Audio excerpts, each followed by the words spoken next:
Assalamualaikum warahmatullahi wabarakatuh. Jumpa lagi dengan saya anak-anak. Sudah lama nggak ketemu ya. Sudah hampir 2 minggu tidak ketemu dengan saya. Oke, untuk bab selanjutnya ya, kemarin kita sudah membicarakan tentang bab 1, tentang pertumbuhan wilayah dan tata ruang wilayah. Untuk bab selanjutnya adalah bab 2. Nanti di bab 2 kita akan mempelajari tentang interaksi keruangan desa dan kota. Kita akan belajar tentang interaksi keruangan desa dan kota. Subbabnya itu ada yang pertama, struktur keruangan serta perkembangan desa. Struktur keruangan serta perkembangan desa. Yang kedua, yang B adalah pola dan interaksi desa. Terus yang ketiga itu adalah struktur keruangan serta perkembangan kota.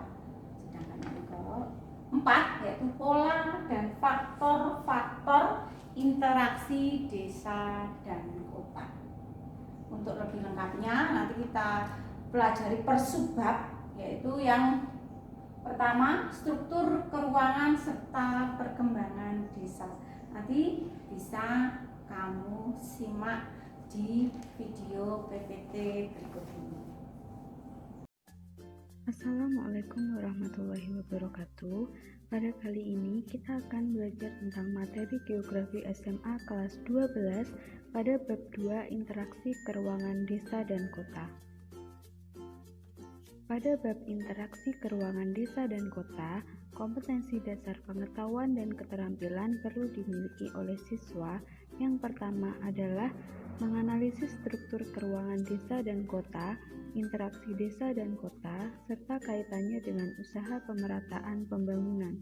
Kedua, membuat makalah tentang usaha pemerataan pembangunan di desa dan kota yang dilengkapi dengan peta, bagan, tabel, grafik, dan diagram. Baiklah, pada pertemuan pertama kita akan mempelajari tentang konsep desa yang meliputi tentang pengertian, ciri-ciri, dan unsur-unsur desa.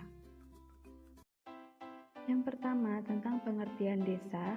Menurut Undang-Undang Nomor 6 Tahun 2014, desa adalah kesatuan masyarakat hukum yang memiliki batas wilayah yang berwenang untuk mengatur dan mengurus urusan pemerintahan, kepentingan masyarakat setempat berdasarkan prakata masyarakat, hak asal-usul, dan atau hak tradisional yang diakui dan dihormati dalam sistem pemerintahan Negara Kesatuan Republik Indonesia.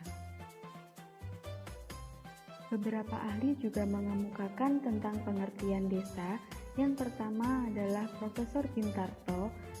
Profesor Bintarto mengemukakan desa adalah suatu perwujudan geografi yang ditimbulkan oleh unsur-unsur fisiografis, sosial, ekonomi, politik, dan kultural yang terdapat di tempat tersebut dalam hubungan dan pengaruh timbal balik dengan daerah-daerah lainnya. Kedua, Sutarjo Kartohadikusumo juga mengungkapkan bahwa desa adalah suatu kesatuan hukum yang di dalamnya bertempat tinggal di suatu masyarakat yang berhak menyelenggarakan pemerintahan sendiri. Ketiga, ada William Osborne. William Osborne mengemukakan bahwa desa adalah organisasi kehidupan sosial secara menyeluruh dalam suatu wilayah terbatas.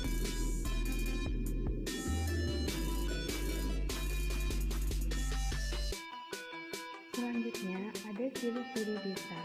Di dalam video ini akan dijelaskan 6 ciri-ciri desa secara umum. Yang pertama adalah perbandingan lahan dengan manusia cukup besar. Yang kedua, lapangan kerja yang dominan adalah sektor agraris atau pertanian. Yang ketiga, hubungan kekerabatan dan gotong royong yang kuat.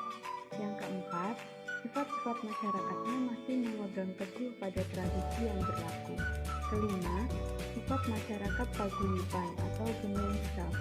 Yang keenam, hubungan antar warga sangat akrab. Kemudian di Indonesia ada beberapa sebutan desa. Ada di Aceh menyebut desa sebagai gampong, ada di Batak desa, Bali ada Banjar, Minangkabau sebagai nagari, Minahasa Wanua, Lampung dusun atau wanua, Sunda menyebut desa sebagai kampung, dan di Jawa memang sebutan desa disebut dengan desa. Lalu di daerahmu kira-kira apa sebutan desa? Apakah berbeda?